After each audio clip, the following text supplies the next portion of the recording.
बाबा दीप सिंह का जन्म 27 जनवरी 1682 अमृतसर के गांव पहुविंड में हुआ था। गुरु गोबिंद साहिब से मुलाकात हुई और अमृत धारण कर लिया। 1699 में बैसाखी पर माता पिता के साथ बाबा दीप सिंह ने 16 वर्ष की आयु में आनंदपुर साहिब आए और गुरु गोबिंद सिंह के दर्शन के बाद अमृत पान कर लिया। उनके संदेशाएं को जन जन तक पहुंचाने का मन बना लिया। लखनऊ गुरुद्वारा प्रबंधक कमेटी के अध्यक्ष राजेंद्र सिंह बग्गा ने बताया कि गरोवल के युद्ध बाबा दीप सिंह एक हथेली पर अपना सिर धर और दूसरे में तलवार लेकर रणक्षेत्र में लड़ते रहे और जान रहने तक सिख धर्म पर आंच नहीं आने दी। रणभूमि में उनके कौशल को देखकर भयभीत होकर दुश्मन भाग खड़े हुए बाबा दीप सिंह अपने सहयोगियों सहित गुरुदेव के दर्शनों को साबों की तलवंडी पहुँचे और श्री गुरु गोबिंद सिंह साहिब के चरणों में शीश रखकर युद्ध के समय में अनुपस्थित रहने की क्षमा याचना की। लखनऊ गुरुद्वारा प्रबंधक कमेटी के अध्यक्ष राजेंद्र सिंह बग्गा ने बताया कि 1709 में बाबा दीप सिंह ने बाबा बंदा सिंह बहादुर के साथ मिलकर सरहिंद और सधौरा को मुगलों के अत्याचार से मुक्ति दिलवाई। 1733 में नवाब कपूर सिंह ने उन्हें अपने एक दस्ते का मुखिया बना दिया। 1748 में जब खालसा सिखों ने मिसलों छोटे छोटे सिख राजनीतिक क्षेत्र थे जिनमें शामिल योद्धा मुगलों के अत्याचार से पीड़ित लोगों के लिए काम करते थे को फिर से संगठित किया तो बाबा दीप सिंह ने शहीदन मिसल का नेतृत्व किया। 1756 में जब अहमद शाह अब्दाली ने भारत पर चौथा आक्रमण किया तो उसने बहुत से भारतीय नगरों को लूटा और बहुत सी भारतीय नारियों को दासी बनाकर काबुल लौट रहा था। तभी बाबा दीप सिंह जी की शहीद मिसल की सैनिक टुकड़ी ने कुरुक्षेत्र के पास पिपली तथा मारकंडे के दरिया में छापे मारकर गोरिल्ला युद्ध के सहारे लगभग 300 महिलाओं को स्वतंत्र करवा लिया। बाबा दीप सिंह जी ने जिन नारियों को आतंकवादियों से छुड़वाया, चाहे वे हिंदू परिवारों की थी अथवा मुस्लिम परिवारों की, उनकी रक्षा में कोई भेदभाव नहीं किया गया। बाबा दीप सिंह जी ने यह हमला दीप सिंह ने कुरुक्षेत्र में किया था, जिससे बौखलाकर अब्दाली ने अपने बेटे तैमूर शाह को सिखों के विनाश का हुक्म दिया। पिता का आदेश पाकर तैमूर शाह ने जगह जगह गुरुद्वारे और पवित्र स्थानों को नुकसान पहुंचाना शुरू कर दिया। इस दौरान सिखों के पवित्र स्थान हरमिंदर साहिब को भी नुकसान पहुंचाया गया।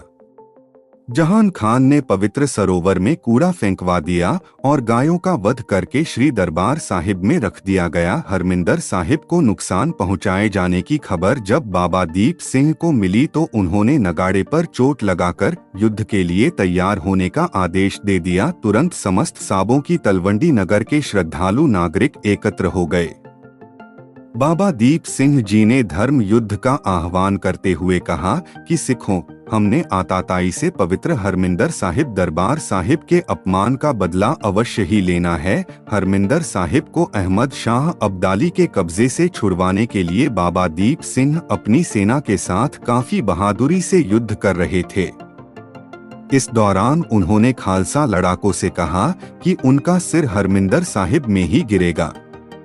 तरनतारन तक पहुंचते पहुंचते उनकी सेना में करीब 5000 खालसा योद्धा शामिल हो चुके थे। लाहौर दरबार में सिखों की इन तैयारियों की सूचना जैसे ही पहुंची, जहान खान ने घबराकर इस युद्ध को इस्लाम खतरे में है का नाम लेकर जहादिया को आमंत्रित कर लिया। सिखों ने ऐसी वीरता से तलवार चलाई कि जहान खान की सेना में भगड़ मच गई। जगह जगह शवों के ढेर लग गए। दूसरी तरफ जहान खान का नायब सेनापति जमल शाह आगे बढ़ा और बाबा जी को ललकारने लगा। इस पर दोनों में घमासान युद्ध हुआ।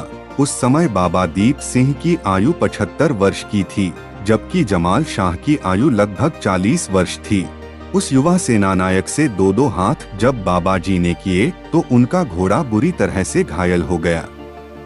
इस पर उन्होंने घोड़ा त्याग दिया और पैदल ही युद्ध करने लगे। बाबा जी ने पैंतरा बदलकर एक खंडे का वार जमाल शाह की गर्दन पर किया, जो अचूक रहा। बाबा दीप सिंह और जमाल शाह ने एक दूसरे पर वार किया, दोनों की गर्दनें कट गईं। दोनों पक्ष की सेनाएं यह सब कुछ देखकर दंग रह गईं। तभी निकट खड़े दयाल सिंह ने बाबा जी को ऊंचे स्वर में चिल्लाकर कहा कि बाबा जी, आपने तो रणभूमि में चलते समय प्रतिज्ञा की थी कि मैं अपना शीश श्री दरबार साहिब जी में गुरुचरणों में भेंट करूंगा। आप तो यहीं रास्ते में शरीर त्याग रहे हैं।